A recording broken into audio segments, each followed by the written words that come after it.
साइडनिफ्रायखौ दानिसो उनाव खालामफिनगोन दा बिनि सिगां आङो दिनैनि बे जि गोथार हाबाफारि बे गोथार हाबाजों लोब्बा लाखिनानै दिनै बे रंजानाय समाव जोङो माहारियारि मुंख्लं बिथांमोनखौ जोङो गोसोखांनांगोन। जोंनि बे बिटिआर जाफुंनायाव गोबां जोहोलाव जोहोलावजो बिथांमोना मुंख्लं जालांबाय। दा बिथांमोननि जिउ आत्माया सोरगोआव आलो गोजोन थाहैनायखौ मिजिंथिनानै जोङो दान्दिसे 1 मिनिट मुंख्लं आरज खालामगोन। दा बेनिखायनो बयखौबो दान्दिसे सिखारनानै मुंख्लं आरज खालामनाय खावलायनाय जाबाय। मानगोनां बोसोनगिरि दुलाराय बर' प्रजा आफादनि कुसुम स्वर्गीयारि आदा बिथांखौ दिनैनि बे मेलखौ बिखुंथाय खावलायनाय जाबाय। थानाय हुग्राजुलि सा धेकियाजुलि बेलसि आन्सलिकनि दुलाराय बर' फरायसा आफादजों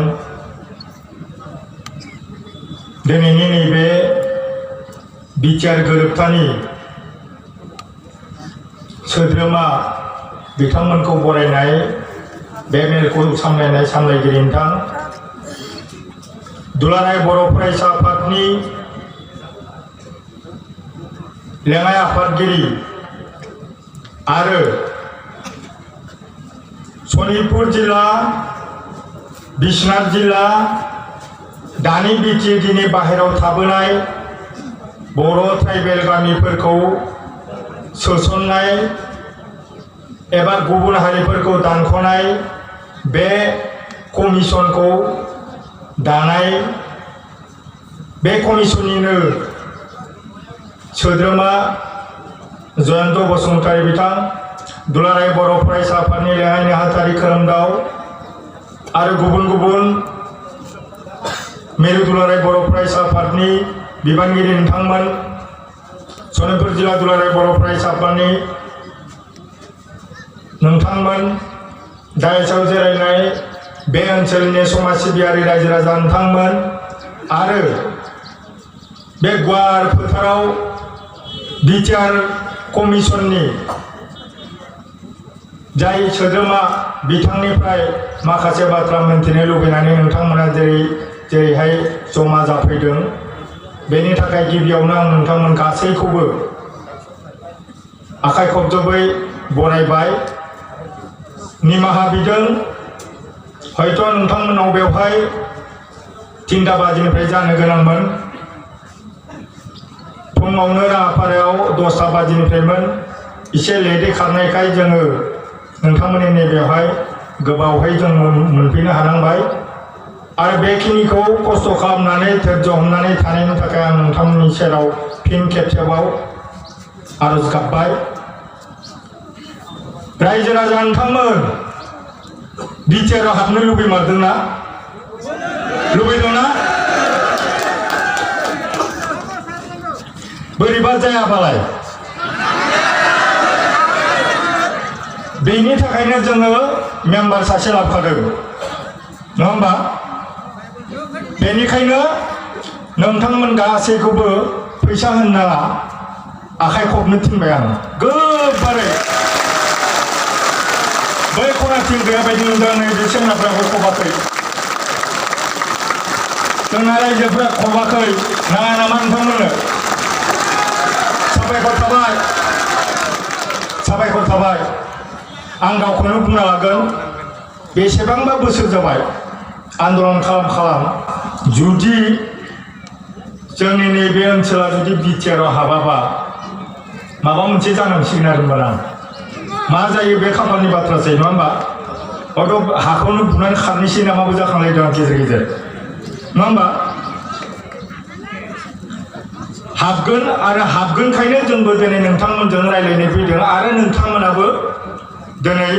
गाव गावनि बेसेन गोसा समखौ गारनानै जोंजों ज' सफैदों। कत' आन्दलन खालामाखै होनबा? बिराद आन्दलन खालामबाय। मा आन्दलन खालामखो?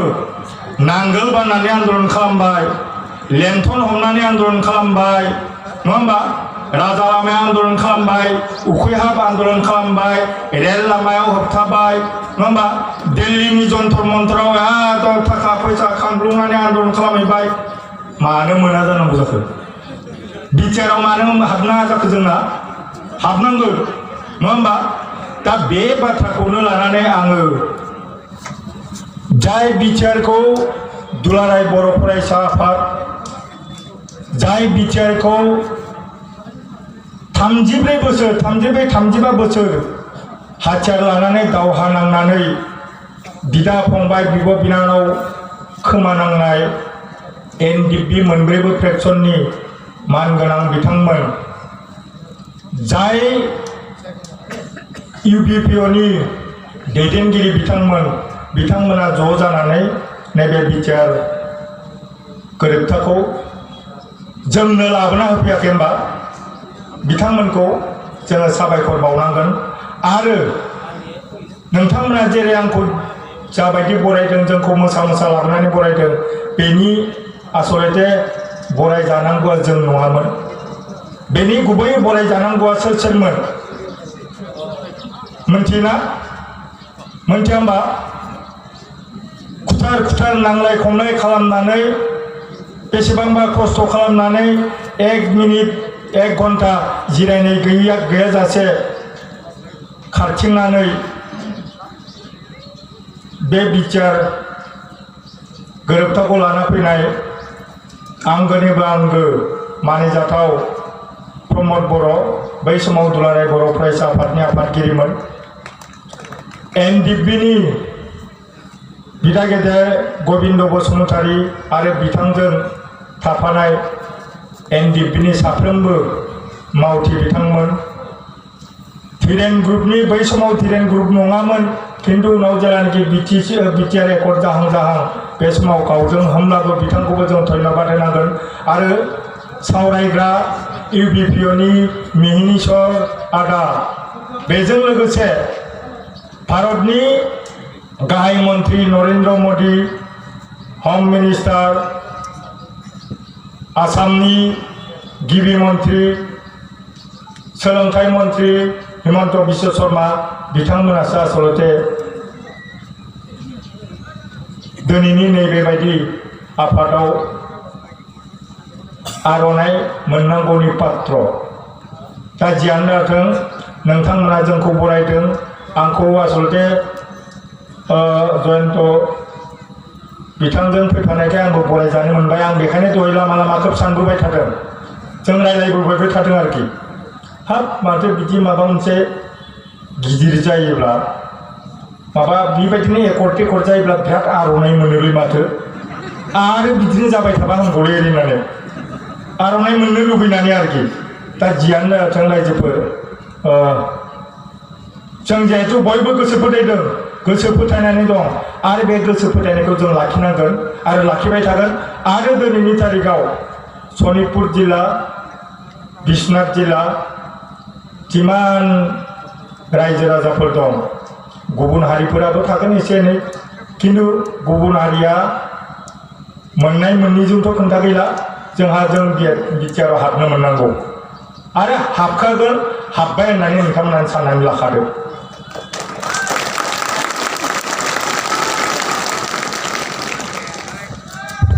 बेखिनियावनो आङो फंनैसो बाथ्राखौ एसे बुंलांनो लुबैदों। मालाय भारत सरकारानो होनो नागिरबाय बिटिआर, आसाम सरकारानो होनो नागिरबाय नोङो गहपुर, सिमुलगुरि, लखिमपुरनि 19खान गामिखौ बेखिनिखौ लानानै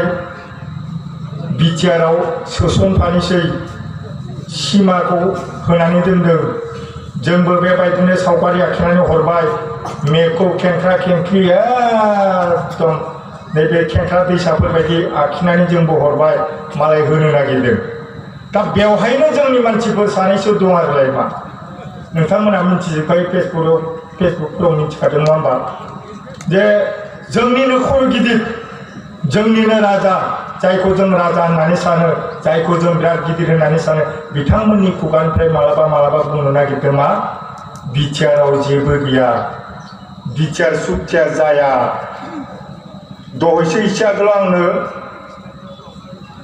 बिपिएफनि पिसिडिसिनि चेयारमेन, आं बै तेलामारायाव जेला मिटिं खालामबाय थादोंमोन, बेवहाय आंखौ बुंहरबाय, मालै होननानै, हैद आं मिटिङाव दलै दा रायज्लायथ'वा होननानै, मा मिटिंलै जादों, हैद जोंना बिटिआरनि बे जाय सोद्रोमा बेखौ बरायनो, मा नोंसोरनोलाय हिमन्त बिश्व शर्माया होआखौनो बुंखाना मानो बरायनांगौलै ना, आं नोंजों उनाव रायज्लायनोसैलै भाइ होनना बुंबाय आं नों जेबो मिथिया माने आं बुंनो थांनो नागिरनाया जाहैबाय मा थारैनो आंनि बुजिनायाव आरोखि नोंथांमोननि बुजिनायावबा माबायदिथाय मिथिया हयथ' सोरबाफोर बिटिआरखौ जाजानो बानाय हान्जानिबो मानसि थानो हागौ बिथांमोनखौ आङो खावलायगोन जे बै हान्जानि दैदेनगिरिफ्रा रायलायो थारमाने है जाखायालै भिसिडिसिनि मेम्बारानो जिहेतु बुंबाय नङा होमबा भिसिडिसिनि मेम्बारानो जिहेतु जायानो होननानै बुंखाबाय गतिके बिपिएफ हान्जानि दैदेनगिरिनि खुगायावनो जिहेतु ओंखारो बिटिआरखौ आं मालाबाबो मानिया बिटिआरनि सुक्तिया जुदि जाफुङोब्ला बर'फोरा धंस जागोन बिटिआर गोरोबथाया जुदि जाफुङोबा बर' आरो बर'नि गेजेराव बुथारलायनाय जागोन बे बाथ्राखौ नोंथांमोना हयथ' मिन्थिदों सोर बुंदों नङा होमबा आरो बे हान्जानिनो सासे मानसि बिराद खर' गिदिर मानसि दंबावलाय जाय डिपुटि चिफ खाम्फा बरगयारी बिथाङा दाखालि मा जालायबाय जे नैबे कमिसनखौ जों मालाबाबो जाहोनो होआ मालाय देदला आसाम सरकारा बानायनानै हरबाय जोंनि दुलाराय बर' फरायसा आफादनि लेङाइ आफादगिरिखौ मेम्बार सासे सोबावबाय आरो बेनिफ्राय उदालगुरिनि रेड क्रसनि कनभेनर दालिम बायन बिथांखौबो मेम्बार होबाय बिटिसिनि दानि जिनिखि एडमिनिस्ट्रेटर बिथांखौबो होबाय पिपि बार्मा बिथांखौबो होबाय गतिके रिटायार आइएएस गतिके मालाय जानानै फैबाय दा बेखौनो जानायखौनो बिसोर दाबो गोसो फोथायनो नागिरा जाया होननानै दाबो जायाखौनो बुंबाय थानो नागिरो दा जियानो जाथों रायजोफोर हयथ' नोंथांमोननि खाफाला ओरैनोथ' मोजां खिन्थु एसे खम जानाय बायदि मोनबाय आङो खारन जोंजों दहाय थेलामारायाव बिथां दालिम बायन बिथाङाबो सासे मेम्बार बिथाङा दंफायोमोन नाथाय बिथाङा नोंथांमोन लुबैनाय बायदि जों लुबैनाय बायदि नोंथांमोननि नैबे जायगायाव सफैनो हायासै बेनि ओंथियानो जाहैबाय मा बिथाङा सासे समाज सिबियारि आलादा मोनसे खामानि थानायखाय जोंखौ थेलामारायाव बिदाय होनानै जे মই নাযাওঁ মই পিছত আহি আকৌ আহিম যেহেতु এতিয়া আমি গভৰ্ণমেণ্টে আমাক একো হেৰি দিয়াই নাই ডাইৰেকশ্যন দিয়াই নাই কেনেকৈ যেতিয়া দিব তেতিয়া মই আহিম নিশ্চয়কৈ ओरै होननानै बिथाङा जोंनो बुंलांबाय आरो बिथाङा उदालगुरिसिम थांफिनथ'बाय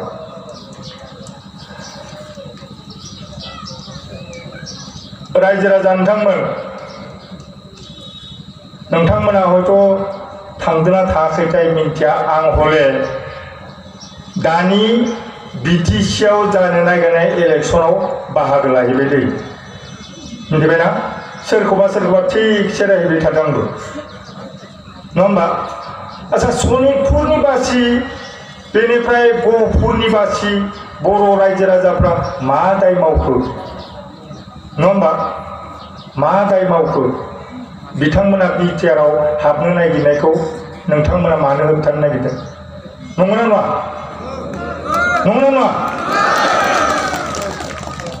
बिएससि एकर्ड जानाय समाव गहपुरनि 534 जोहोलावजोफोरा जिउ गारनांदों बिथांमोना सेक्रिफाइस खालामाखैमोन नामा नोंथांमोननि नैबे ओनसोलाव सनितपुरनि गासै नैबे साहा ओनसोलाव जोंनि एनडिपिनि बिदा फंबायफ्रा आर्मि पुलिसजों गावथारजोबजाबाय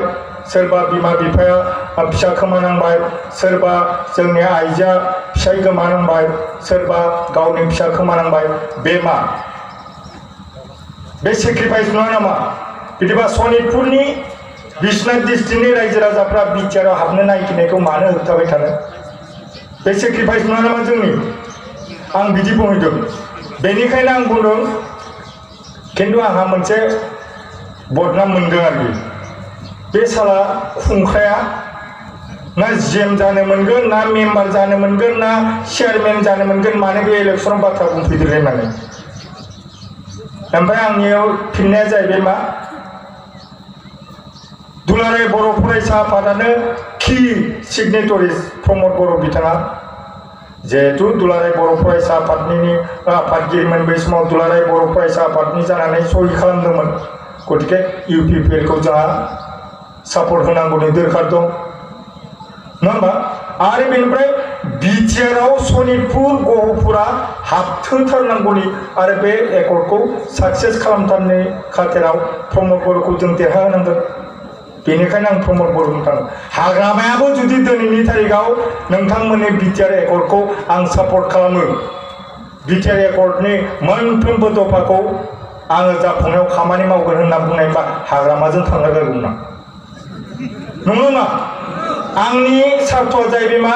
सनितपुर बिश्वनाथनि रायजो राजाफ्रा बिटिआरआव हाबनो नागिरदों जिहेतु जोङो आरो बेखौ मावफुंनो नागिरदों दिनै UPPLनि प्रमद बर' बिथाङा मानोना गावनो सिगनेचरि NDPनि गबिन्द बसुमतारी बिथांमोना अहरह नांनाय हिसाबै UPPLआव दं गतिके बिथांमोनखौ देरहाहोनांगौनि सार्थआव आङो खामानि मावहैनांगोन मावहैना होमबा रायजो राजा नोंथांमोन आंखौ जियानोबा आंखौथ' मा बुंदों बे साला बेखौ बुथारनांसिगौ ओरै बुंदों आंखौ बुथारनानै नोंसोर देरहायोबा बुथारबानो जाबाय ना नङा होमबा आंखौ बुथारनानै जुदि दिनैनि तारिखाव बिटिआर सुक्तिखौ जुदि फेलें खालामनो हायो बुथारबानो जाबाय आं बायदि हाजार हाजार ओंखारगोन नंगौना नङा गतिके आङो मोनसे खावलायहरनोसो नागिरदों रायजोफोर नोंथांमोननिथ' निस्सय बिदा फंबायफोर दं गैया होमबा उदालगुरियाव बाक्सायाव चिराङाव क'क्राझाराव गैया होमबा बिटिएडिआव बिसोरखौ सोरबाफोर जुदि नांगोलाव दङब्लाबो बिपिएफखौ दङब्लाबो बिपिएफआव थादोंब्लाबो बिथांमोनखौ खावलायहरनांगौ नोंसोरथ' क'क्राझाराव बिराद गिदिर गिदिर न' लुबायलै जोंहा न'बो गैया लामाबो गैया स्कुलबो गैया गतिके एबार 5 बोसोरनि थाखायब्लाबो नोंथांमोना UPPLनो भटखौ होनांगौ नङा बेनिखायनो नोंथांमोनखौ आं खावलायगोन नोंथांमोना जाहाथे नोंथांमोननि बाय बाहागि बिदा फंबाय बिब' बिनानावमोनखौ खावलायहर बेनिफ्रायनो नङा होमबासो बिथांमोना मिन्थिगोन नै माथो बाटासिफोराव थानाय रायजो राजाफ्राबो बिटिआरखौ नांगौ होनना बुङोलै नङा होमबा बे जानिखि मेसेज बिथांमोनावबो मोनहैजोबनांगोन आं बारा गोलाव बाथ्रा बुङा जे बिटिआर सुक्तिनि बागै जिहेतु जोंहा सोद्रोमा सासे दंखायो बिथाङा नोंथांमोननो गुवारै बेखेवनानै होगोन आङो खालि मोनसेल' बाथ्राखौ खावलायगोन जोङो खोनादों जे नोंथांमोननि नैबे ओनसोलनिफ्रायबो नङा होमबा नोंथांमोननि नैबे ओनसोलनिफ्रायबो सोरबा सोरबा साफा सानैया माने जोंना जाखाया जों गतिके UPPLजों थांनोसै जोङो बर' कसारि वेलफेयार अट'नमास काउन्सिलावनो थांनोसै बेयावनो मेम्बार जाहैनोसै होननानै ओंखारदों होननाय खोनादों दा आं बिथांमोनखौ खावलायनो नागिरदों बिटिआरआव हाबनायनि मोनसे जोंहा लामा ओंखारदों नङा होमबा सरकारानो जोंनो होदों मानसिफ्रा बुङो माजबाद बेखिनियाव एकदम खालिथार बर' गैथारा कन्टिगुइटि गैया नांजाबफानाय गैया जोंना जायालै होननानै फुस्लायबायनो नागिरो रायजो राजाखौ आं बुंदों बा जों बुंदों प्रमद बर' बिथाङा बुंदों गबिन्द बसुमतारी बिथाङा बुंदों मिनिस्वर बिथाङा बुंदों 2-3 किल'मिटारसो गय बिफांसेल' थाथों बेनिफ्राय जों गुवार ओनसोलखौ लाहैगोन नङा होमबा उदाहरन दं उदालगुरियाव भकतपाराखिनियाव उदालगुरिनिफ्राय ओरै थांनानै भकतपारा बेखिनियाव कुनु गैया खालि दारि गोलाव गोजाल' खिन्थु बेवहायनो गय बिफां बायदिल' एकदम 200 मिटारसोल' गुवारखौ लानानैनो उदालगुरिया बिटिएडिआव हाबबाय दा जोंनाबो बुंदों गहपुरसिम लानांगौब्ला थारैनो नंमारगौ बिश्वनाथ सारियालिनि बैखिनियाव 200 मिटारल' थायो बेबो हाग्रा गोजा बर' मानसि नांजाबफानानै गैया हाग्रा गोजा आरो दिनैनि एबारनि नैबे सुक्तिया बै आगोलनि BSC आरो BTC चुक्ति बायदि कुनु रेभिनिउ भिलेज कनसेप्ट जों नुवा कारण जोंनो आसाम सरकार भारत सरकारा मा बुङो আপোনালোকে जंगलते থাকে रिजार्व फरेस्टते থাকে गतिके फरेस्टखौबो जोंनो होफाबाय फरेस्टआव थायोब्लाबो मोनगोन आरो बेनिफ्राय मा होनना बुङो वाइल्ड बे थानायखौबो मोनफागोन होननानै जोंखौ बुंदों बेनिखायनो जोंहा सिन्ता खालामनांगौ बाथ्रा गैया आगोलाव खिन्थु बै BTC एकर्ड BSC एकर्डआव खिन्थु बेमोन रेभिनिउ भिलेज कनसेप्टनि थाखायनो जों मोनमाराखै दा बेनिखायनो सिन्ता खालामनांगौ बाथ्रा गैया जों मोनखागोन आंबो बुंदों दिनै आं जिहेतु प्रमद बर'जों दंफायोमोन मोनसे बाथ्राखौ आङो मालाबा आबेगिक जायो बेखौनो बुंबा 26 तारिख जानुवारि 2020 सननि 26 तारिख जानुवारिनि मोनानि 12:30 जोङो हिमन्त बिश्व शर्माखौ बुंहैदोंमोन बिथांनि न'आव दिल्लीयाव जे दादा शोणितपुर आरो बिश्वनाथ जिल्ला एकदम नामत उठाय दियक ओरैनो खिन्थु बिथाङा माखासे टेकनिकेल उसुबिदानि थाखाय नामखौ होआखै खिन्थु बर'नि आफादफोरा दाबिनाय बायदियै रायजो राजाफोरा थांनो ओंखारबाय नामा आलासि आं एकदम ससेल' बुंथानसै ससेल' दा बे हिसाबै बर'नि आफादफोरा दाबिनाय बायदि जों नोंथांमोननो शोणितपुर आरो बिश्वनाथ जिल्लाखौ सोसनफागोन बेनिखायनोथ' हिमन्त बिश्व शर्माया बुंखादों जे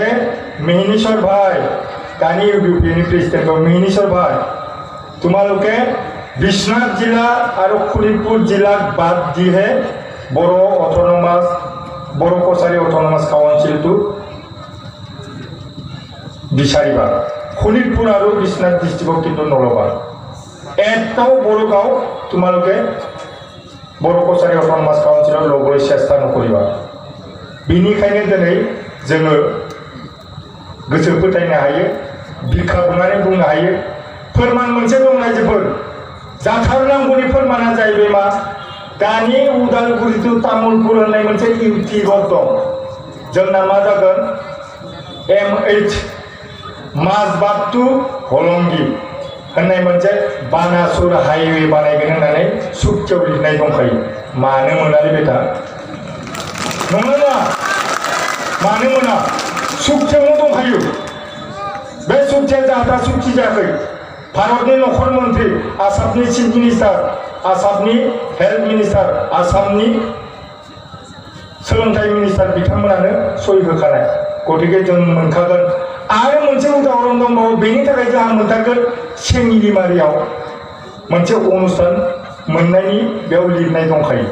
गतिके जोंहा खुनु सिन्ता खालामनांगौ गैया खालि जोङो आं बेखौसो खावलायगोन नों UBPयावनो था ट्रेन ग्रुप NDPयावनो था सावरायग्रा ग्रुपआवनो था रन्जन ग्रुपआवनो था एबसुखौनो मोजांमोन साहित्य सभायावनो था नङा होमबा गोविंद बसुमतारीनि NDPयावनो था दिनै जोङो बिटिआरआव हाबनो नागिरनाय समाव जोंनि गेजेराव बायला बायसि गावला गावसि जानो नाङा जों गासैबो खौसेयै खामानि मावनांगोन जोंहा समसो